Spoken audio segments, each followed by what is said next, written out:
Dans les épisodes précédents. Eh oui, je sais pas si vous vous rappelez les amis de cette espèce magnifique, ce sont les Rhytidoponera metallica, et ça faisait longtemps que j'en avais pas parlé sur la chaîne, mais il y a une raison à ça, c'est qu'elle n'était pas disponible. Et oui, je leur ai fait quelque chose et vous allez voir de quoi il s'agit. Aujourd'hui dans cet épisode, on va voir comment elle a évolué, et surtout ce qui s'est passé depuis la dernière vidéo que je vous mets juste ici en haut à droite. Vous pouvez aller la voir si vous ne l'avez pas vue et on va voir de suite comment elle a évolué. C'est parti.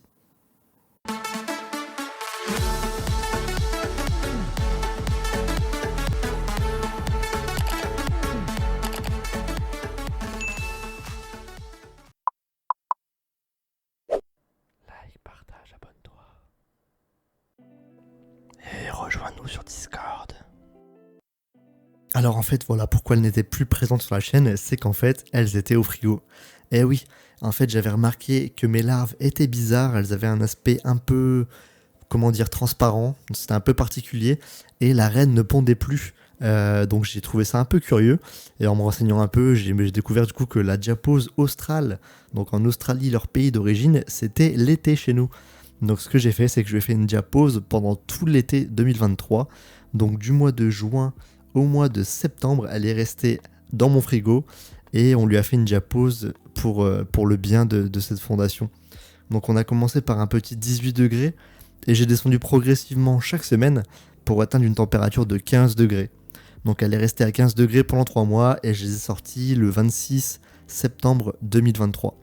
Donc là c'est le jour où je les sors, c'est pour ça que je vous en fais une vidéo. Et c'est pour ça que vous les avez pas vues sur la chaîne pendant longtemps, c'est qu'elle était en train de se reposer tranquillement au frigo. On va voir ça d'un peu plus près, mais comme vous le voyez, je l'ai sorti assez rapidement et je l'ai laissé à température ambiante pendant 2 jours. Et la reine m'avait déjà pondu des œufs, donc c'est vraiment pas mal. Ça veut dire qu'elle a repris. Elle a repris la ponte et elle s'est réveillée de sa diapause. Donc ça c'est vraiment excellent. Ça veut dire que tout s'est bien passé et qu'elle a repris la pente correctement, donc ça fait plaisir. Donc vous les voyez, hein, les magnifiques Rhytidoponera, une magnifique espèce, franchement c'est un de mes coups de cœur je pense, je les adore vraiment. Je sais pas ce que vous en pensez, n'hésitez pas à me laisser un commentaire pour me donner votre avis.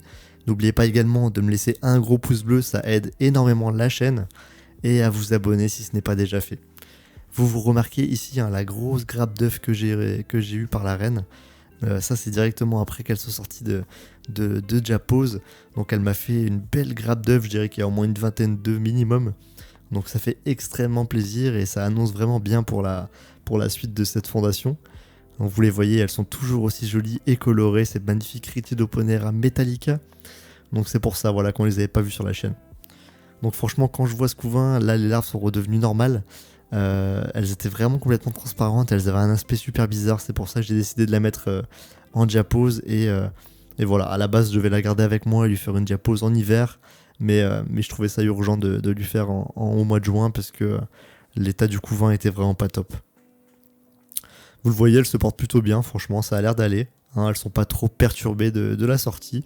En tout cas moi je suis content de les retrouver parce que franchement c'est une espèce que j'adore. Et ça faisait 3-4 mois que je les avais pas vues puisqu'elles étaient au frigo, je les ai vraiment pas dérangées. Je vérifiais juste qu'elles avaient de l'eau et du liquide sucré quand même à volonté pour dire de se nourrir au cas où en cas d'extrême urgence. Mais c'est vrai que ça faisait un moment que je les avais pas vues et donc ça fait plaisir de les ressortir et de les voir sur la chaîne de nouveau. Voilà, franchement, j'espère que ça vous fait plaisir cette petite vidéo, comme ça on en fera d'autres sur elles. Moi franchement je suis super heureux. Voilà, je sais pas ce que vous en dites, mais ouais, c'est une espèce de dingue. Et franchement, je suis parti de Rennes seul avec cette espèce. Hein, donc, c'est pas facile non plus, c'est assez compliqué. Donc, c'est pour ça que quand on les voit évoluer, ça fait vraiment plaisir. D'ailleurs, si vous n'avez pas vu les vidéos précédentes, je vous invite grandement à aller les voir. C'est vraiment important pour voir l'évolution de cette espèce-là. Vous avez vraiment le début de l'espèce, donc de la reine seule à la fondation. Donc voilà, je vous mets la playlist en haut à droite si vous voulez aller voir. Donc là, je vous montrais que je la laissais à 20 degrés, donc à température ambiante pendant 3-4 jours, avant de la chauffer, histoire qu'elle s'habitue un peu et que la température monte progressivement. C'est hyper mauvais hein, de faire monter une température d'un coup. Pareil, quand vous recevez des colis et que dehors il fait pas très chaud, ne les chauffez pas directement après la réception, laissez-les à température ambiante au moins 2 jours minimum, et ensuite vous commencez à chauffer progressivement. Ne les mettez pas directement sur le tapis, ça pourrait tuer toute la colonie, ça serait vraiment dommage. En tout cas, moi, ça va être tout pour moi. J'espère que vous avez apprécié cette vidéo. Et ne vous inquiétez pas, on les reverra très vite sur la chaîne. N'oubliez pas de vous abonner, c'était un plaisir de vous faire ça. Et puis on se revoit très bientôt dans d'autres vidéos. Merci à tous d'avoir regardé et ciao ciao.